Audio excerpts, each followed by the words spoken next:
Plus, how the racist backlash against Ghostbusters star Leslie Jones turned into an outpouring of love for Leslie. And the darling drunken duo from the cult classic sitcom Absolutely Fabulous, Jennifer Saunders and Joanna Lumley, talk about bringing AFAB back.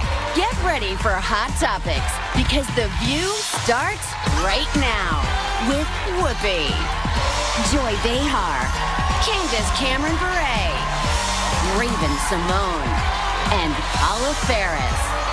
Now, let's get things started.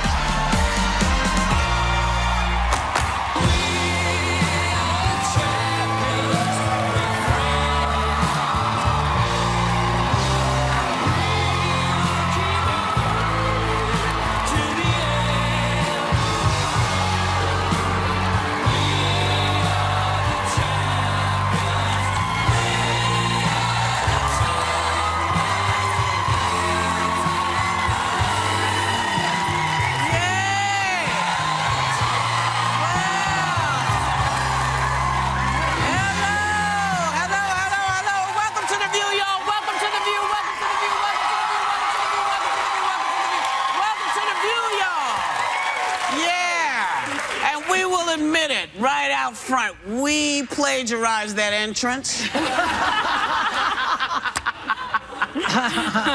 Yeah. It's kind of like, I don't know what to say about that. But, you know, The View's going to be live at the GOP convention later this week. But day one started off with a big bang yesterday, way before Trump's walkout to Queens, we are the champions. It's a lot of crazy stuff. Right off the bat, the Never Trump movement called for a vote to break off from supporting Trump. What the hell? What is going on? What was it? Yeah, it's madness. They basically wanted to change the rules so that these delegates that were attached to Trump, that had pledged their allegiance to Trump, would now be able to detach from him and would be able to vote based on their conscience and be able to say, you know what, we changed our mind. And I think it reflects a lot of the desperation right now of the Never Trump movement. Look, this is the guy that got to the top, like it or not. This is the guy who got there. An effort now to try to take him down, essentially, from within the system, I think it looks kind of desperate. I think you have to say, look, this is what the Republican Party picked right now. This people went out and voted, and this is who it is. It's the will of the people. It's the will of the people. I don't agree with that. They should have let the vote go through and let people speak and express themselves. But the delegates are already bound. Shut down the vote, and there was a guy there, a former senator, a Republican senator, who said, this is not a meeting of the Republican National Committee. This is a meeting of brown shirts, people who act like fascists. This is a Republican former senator saying it about other Republicans. But isn't it the will of the people? Didn't, you know, millions and millions of people vote for Donald Trump? Now, how do you not listen to that? There's dissent. Let the dissenters speak. But they're trying to change the rules, essentially. What they're saying is, last minute, we couldn't stop Trump any other way. People voted for him, so now let's change all the rules last minute and try to get this guy out. Going to vote it just looks bad. This is the guy now. You don't like him? Write somebody else in. Vote for somebody else. But this guy won. The people went out and voted. So people I can't take it.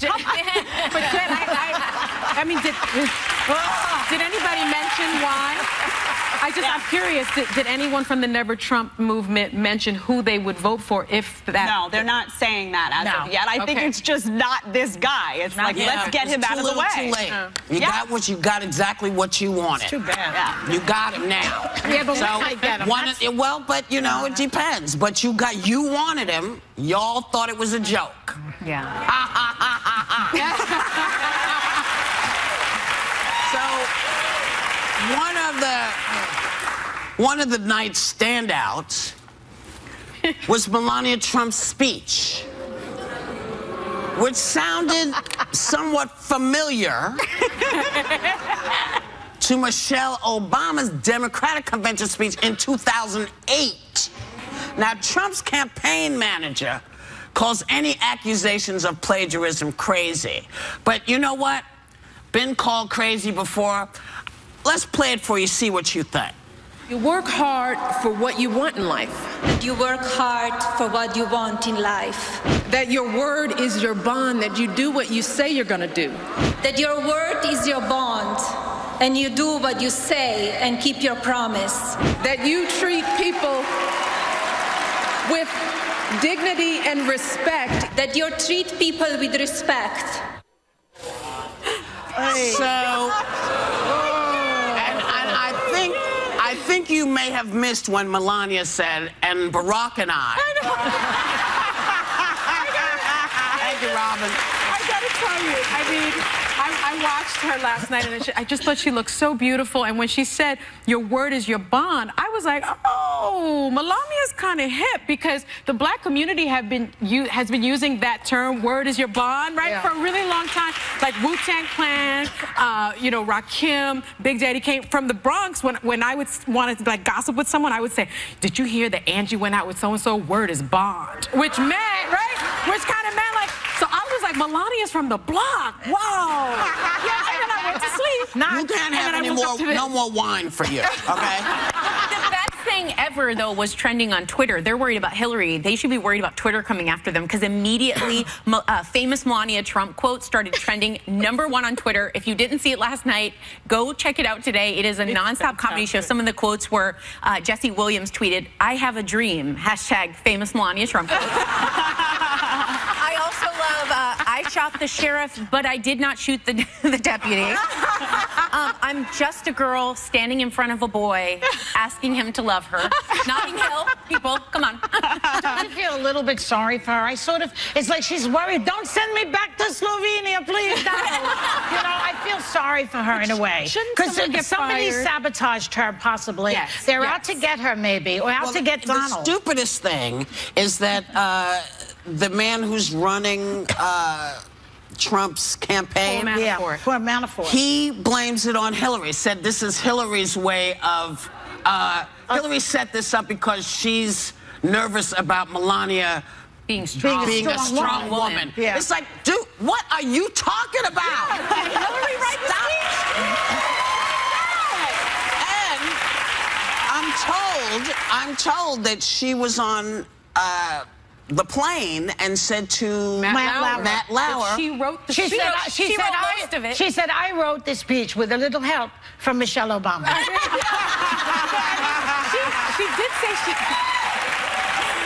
She did say that she wrote the speech, but then she issued a statement later that said, "My speechwriters and I." So I don't understand, but the bottom line is, if a speechwriter did that to her, then that person needs to be fired. Because I remember Donald Trump on The Apprentice, he fired Ian Ziering and a bunch of people because they stole La Cucaracha during one of the challenges. So he fired them with the quickness for that. But how stupid is this speechwriter to steal something from recent history? Go back to Abigail Adams. Find something from her. And at least Thomas Jefferson's wife.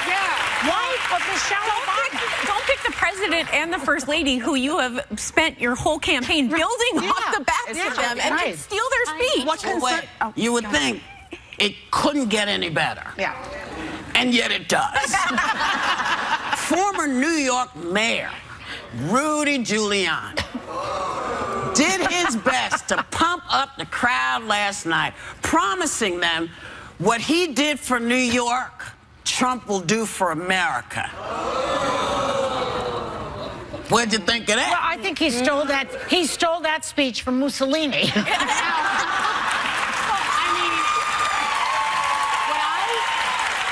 What I remember about, I'm a native New Yorker. What I remember about Giuliani is that he, was sort of responsible for stop and frisk in New York, and all of the black and brown men in New York were harassed for many, many years. But Jed said yesterday that you really liked Giuliani. I did, because what I remember about Giuliani is that before Giuliani, you were afraid to walk around in a lot of parts of New York, and what he did is, I looked up some stats, violent crime rate dropped by 56% during his 8 years, murder down nearly 2/3, robbery down also, 67%, there was a trend. Aggravated assault down 28%.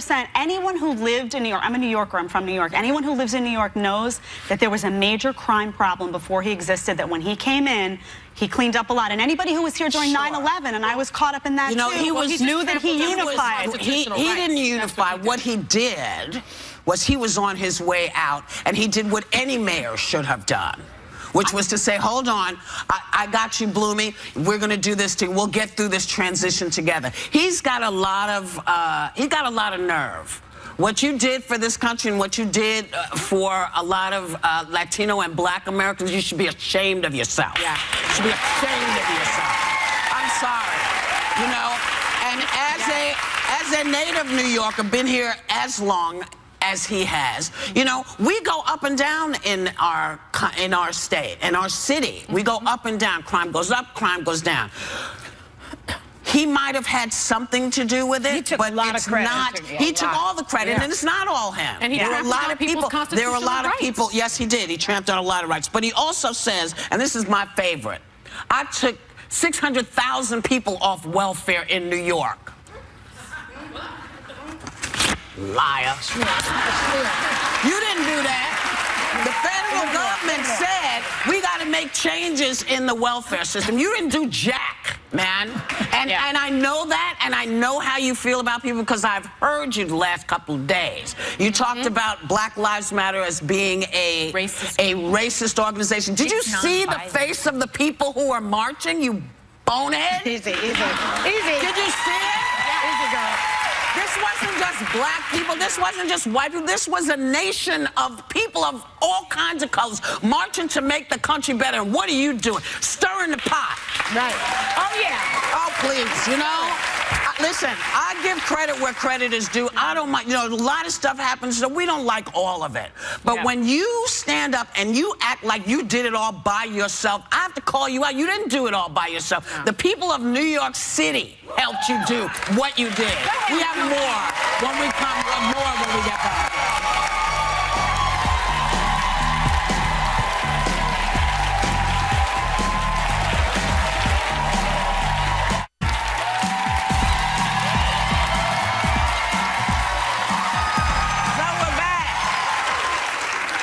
Yeah, I just wanted to follow up on Giuliani because I did like this speech. Two things. One thing is I agree with you. I think under him, I think New Yorkers did come together. But I think a large part of that was that he supported the police force. The police force at that time felt that he had their back. They felt like they could go out there, do their jobs, and they weren't demoralized. And I think there's a lot of periods in history where a lot of police, not only in New York but elsewhere, felt like no one had their back. I think that was key. And the other thing is with respect to the speech last night, what I liked about it is the theme of the night was to keep America, or make America safe again. And he got angry. But he got angry at ISIS. He got angry at terrorists, and that's something that I think has been missing. There's these gun manufacturers. But you know what? One thing that's been missing from President Obama. Got angry at who? At gun manufacturers, at the NRA. There's a difference between getting angry at the NRA and getting angry at ISIS. One thing that's been missing in foreign policy is that people look at President Obama. I will tell you the difference in a second. But people look at President Obama and feel he's not angry. He gets angry when he campaigns. He gets angry. I want him angry. No, I want him angry. Every time, you know, and don't save your emails because I don't care. You know, people have to make up their minds because when he gets angry, everybody's like, well, you know, he's an angry black man. Yeah. No, I want him angry at terrorists. But, you know, everybody says that, but they don't mean it. I do. Because when he gets pissed, nobody wants to hear it. Not to mention, I don't think that Giuliani struck a tone of leadership. He was ranting. He looked nutty. He was screaming. I want my president to be like President Obama. I want somebody that's you know, sort of middle of the line, thoughtful, reasonable. Thoughtful and reasonable. I want tone. Thoughtful and reasonable.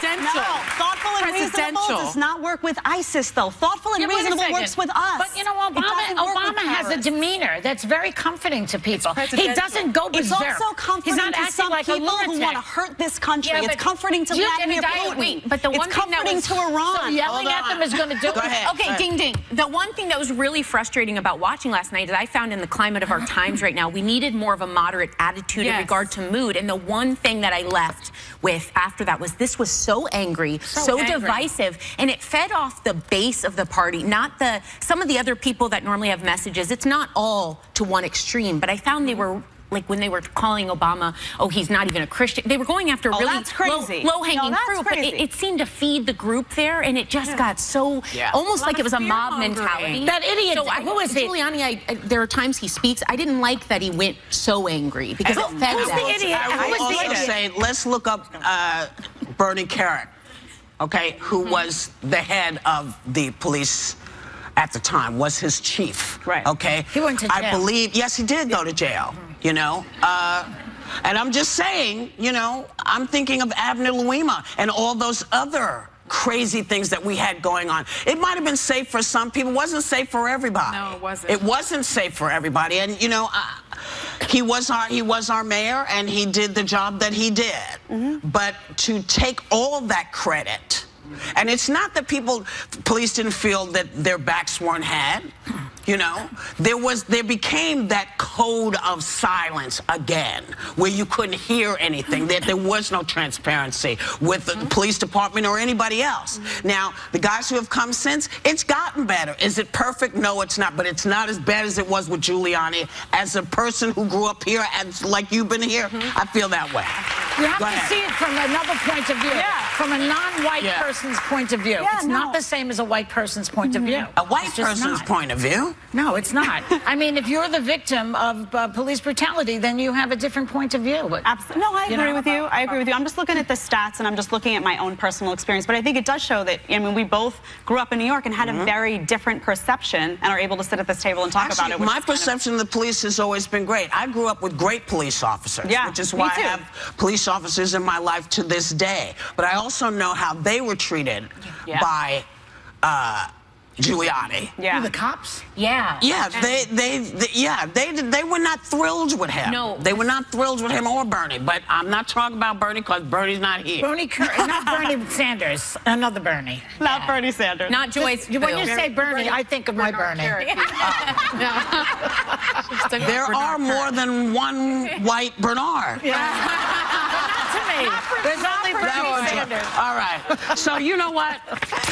We're going and coming back because we're just having a hell of a time today. We'll be right back.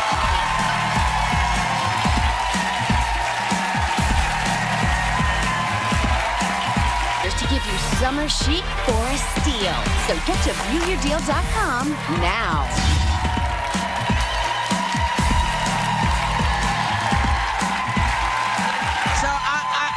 I figure maybe we could condense this a little bit because there's so much still to talk about. Patricia Smith, who is a mom who lost her son in Benghazi, still blames Hillary for her son's death. She spoke last night. Were you surprised that she was talking about this way, that she particularly blames Hillary?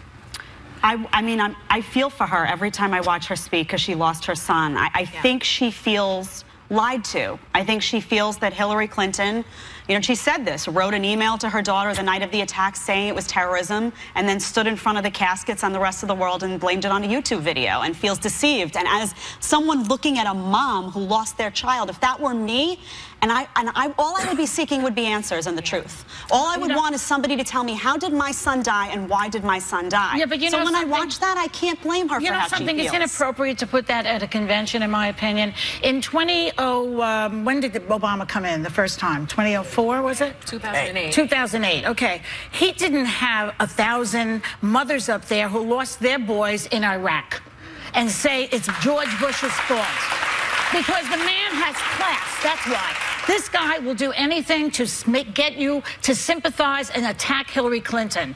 It's completely inappropriate. Yeah, but when they wanted to pass, that's not fair, though. You lose a son, you're horrified. That's not fair, it's not about her, it's about Donald Trump. Yeah, but when they wanted to pass Obamacare, do you remember how many people we had to hear about how they lost their insurance and the sob stories? This is politics. I think we also need to mention that if it's politics, then what needed to come up after that was that the Republicans who ran that Benghazi hearing for 9,000 hours. 11 hours. She never faltered. That she was not at fault. She didn't do it. But to be fair, what more do they want to hear? I think we need to mention that they all lie. Jorge Ramos grilled Hillary on Benghazi and Pat Smith's comments in March, and she answered with words of sympathy for Patricia Smith. She said, I certainly can't imagine her grief, but she also said that Patricia Smith was absolutely wrong, and she pointed out that the officials cited by Patricia Smith were scrambling to figure out Benghazi in those hazy days in mid-September 2012, and that she had testified on Capitol Hill for let me ask you this, because you like the truth. You like the truth. I do. So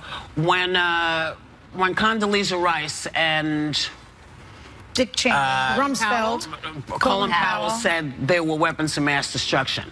Yeah, that was deceit, and I think it should be called out. Do you think they were deceiving, or do you think that's what they were working with? Because I happen to think that's the information they got. I think, well, I didn't want to, I mean, I don't advocate for going, I wouldn't have advocated for going in there anyway. No, but I'm just saying that the thing that none of us can do is figure out how this gets disseminated. People, you know, we want answers like this, and then people give us answers like this, and it turns out not to be the case. If there were proof in an email that was, if there were email proof that either of those people had said, they did say, there's no weapons of mass destruction, but go in anyway. They said it, but they said it. They did say it. It's on tape. They kept changing the reason to go in. Yeah, then that's a problem. Then I have a problem on both sides. Well, how about this? Steve King says white people are the only people who advanced history. He's a senator. That's definitely true. Yes. From Iowa. Senator from Iowa. Yes.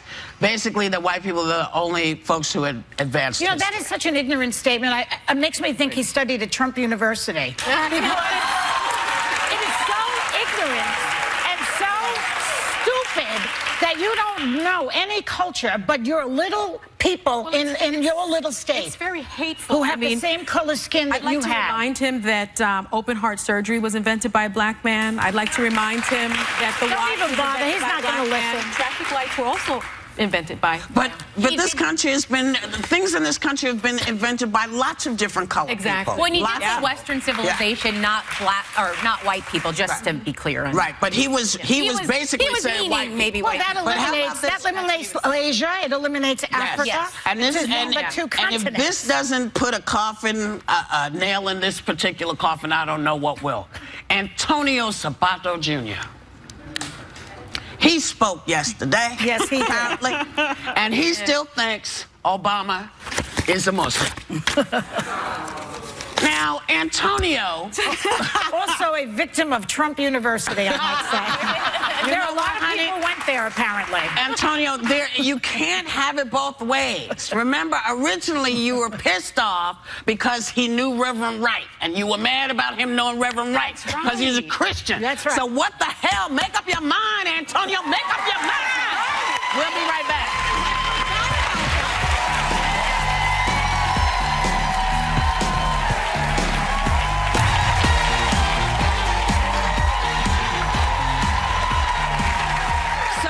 Friend Leslie Jones, who was just here because she was celebrating the success of her movie Ghostbusters, but instead now she's having to fight fools on the internet who are saying racist, ugly tweets about her. Even if you didn't like her in the movie, why attack her personally when you know nothing about her? What is it that, you know, I always tell people don't read the tweets because A, most people can't do what you do. Yeah. They don't know how to do what you do. And, you know, Leslie looks like a big woman. She is a big woman, and she's a woman who's happy with who she is. So why send her ugliness? Because they're Twitter thugs with keyboard courage, sitting in their mama's basement with nothing else to do.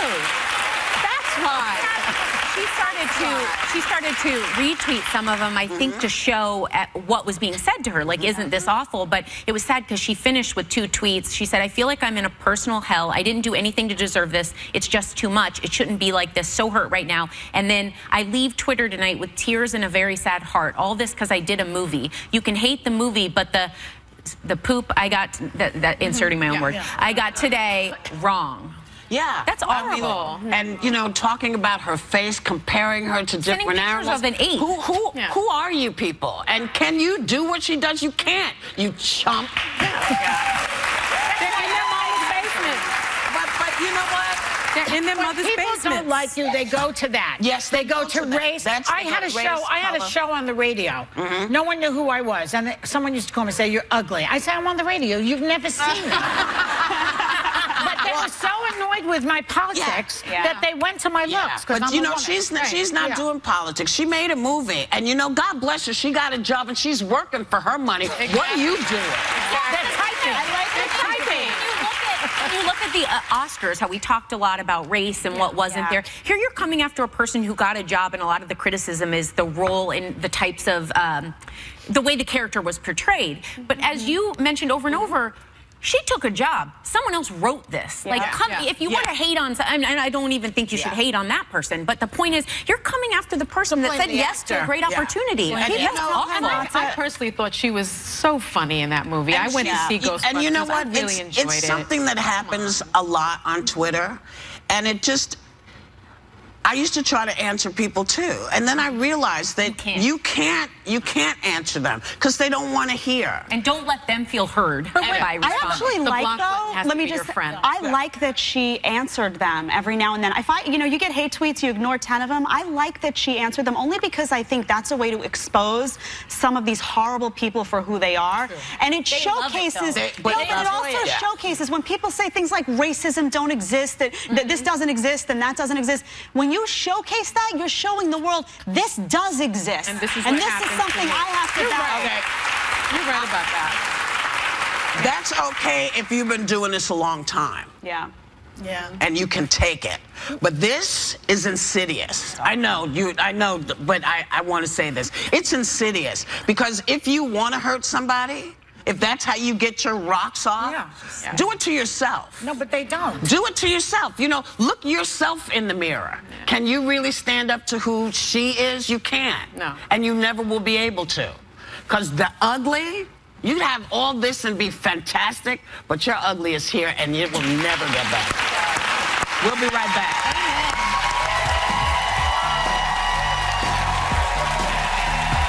Hi TV viewers, I'm Joanna, Lumley. This is Jennifer Saunders. Yeah, and we love being on the view and talking to those women. Oh, darling, it's only 11 o'clock in the morning.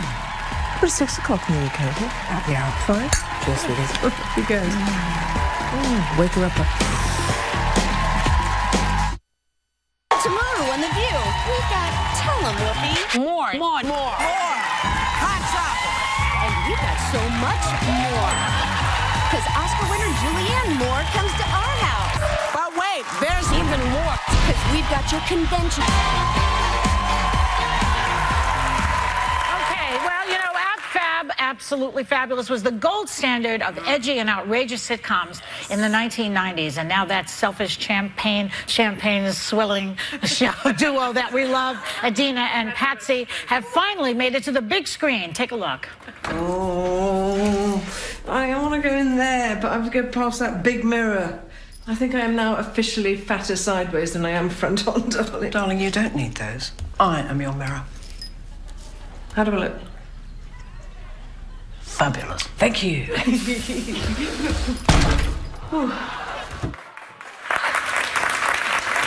welcome two sweetie darlings, Jennifer Saunders and Joanna Lumley.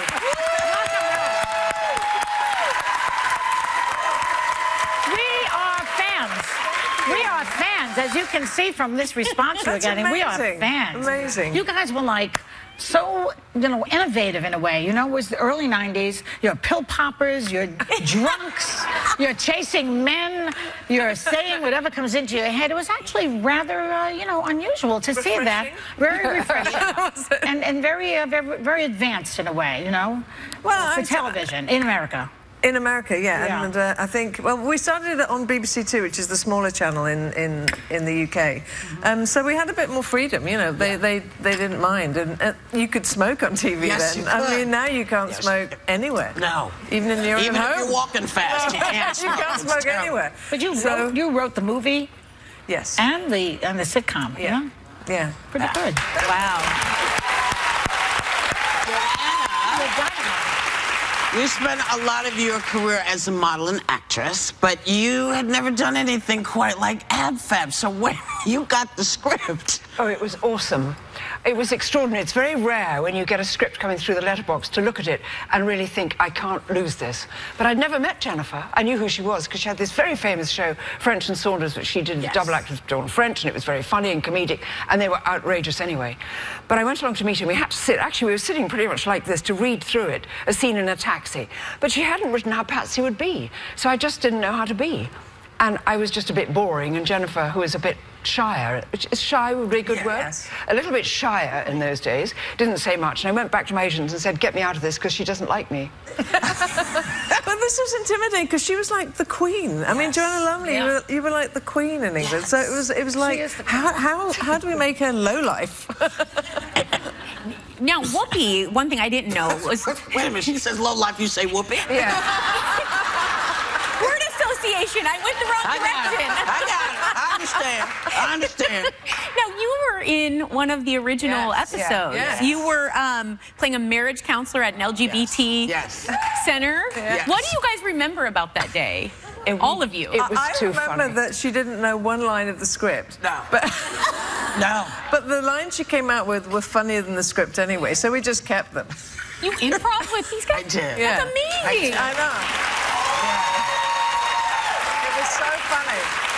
I mean, look, to me, I had not seen anyone that knocked me out the way that they did. Because these women, at the time that the show was on, all of these rock and roll women had sort of grown up and became these two women and kept their lives, but still doing stuff in their 40s that maybe they shouldn't have been doing. So to me, to see them have as much fun, I desperately wanted to see that on American television. I desperately wanted to see it, and no one could ever pull it off. Well, you know what I remember from that day was that you married us. Yes. Because from some quirk of the plot, you thought we were a gay couple trying to get married. And we were trying to get some information from your office, and we just had to get married. I mean, it was really bizarre. And you, as the first transgender character on television that I can ever remember, because when we find out in Morocco that you started out as a sailor, and not so much. Yeah, well, in Morocco, Patsy took a lot of hormones, and then she had something stitched on, and a year later it fell off. But I mean, well, I want to catch us up to speed, because I know the movie brings us to where the girls are now. Adina is still a PR diva, but her career is in peril. It's rising. And Patsy is a fashion editor clinging to her youth. Now, Adina's trying to get Kate Moss as a client, but somehow ends up... written the script. And then what happened, Jennifer? Well, yeah, I'd written it and sold it to Fox, and they said, and is Kate fine with this? And I said, oh. Should I bet? I haven't asked her yet. I hadn't asked her. I'd just gone along on the idea that she would say yes. I don't know why, because, you know, I knew some people who knew her. I'd worked with her once before. And they said, oh, yes, she's cool. She'll be fine. And so eventually I had to ring her up and I said, we've got this idea. She said, oh, just send me the script. And honestly, before the script even hit her door, I think, you know, she just went, listen, I'll just do it. It's fine. It's cool. Yes. And it's like... You know, before we go, I have to ask you, because you're both British, you know, we're having a lot of problems in this country right now, and you can see Trump, but he's driving everybody crazy. We're giving you a run for your money. But your country... Well, it's just like politics Olympics, we might be going for gold. So, I take it you did not vote for Brexit, either one of you. No. And yet... Yeah, so you have to watch out. Yeah. You think it's a joke and you think it won't happen, it might happen. Yeah, I'm telling you. The one thing you must say is use your vote. Use your vote. Yeah. I think that, you know... Register. In our country, we haven't even had the vote for 100 years. Not even for 100 years. Yes, there are masses of women who go, whoa. Is Queen Elizabeth going wild? She doesn't vote. She's not allowed to. But I mean, isn't she? She's losing her empire a little bit, isn't she? She must be crazed. Well, Europe was never really our empire. I mean, you like to think it was, but it wasn't really. But everybody else is like, get out. Get out. But it's you got to read. You got to really see how your vote impacts the rest of the country. Yes. This is England is a perfect example of what not to do. You got to read and pay attention. Saying, oh, you've ruined our future. You said you didn't vote. Yeah, you have to vote. To yourself. Well, we love you anyway. We love you. We think you're just the best. We just love you. Our thanks to Jennifer Saunders and Joanna Lumley. Absolutely fabulous. The movie is in theaters this Friday. Come see it, sweetie darling. We'll be right back. Wonderful.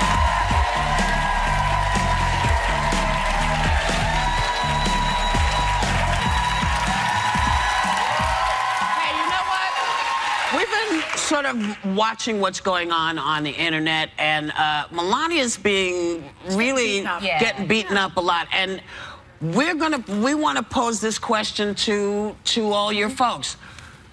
Why didn't anybody pre-read her speech, you guys? Somebody did. Either that or my theory is that someone sabotaged her. That there's an embed in the campaign. We'll see what's going on. We'll see what's going on because it wasn't fair to do that to her. No. Somebody should have seen it. But before we go, we want to say goodbye to one of the hardest working men on this show who's been a part of The View for 9 years. Who's leaving? Best of luck, DGA production associate Joel Tejada.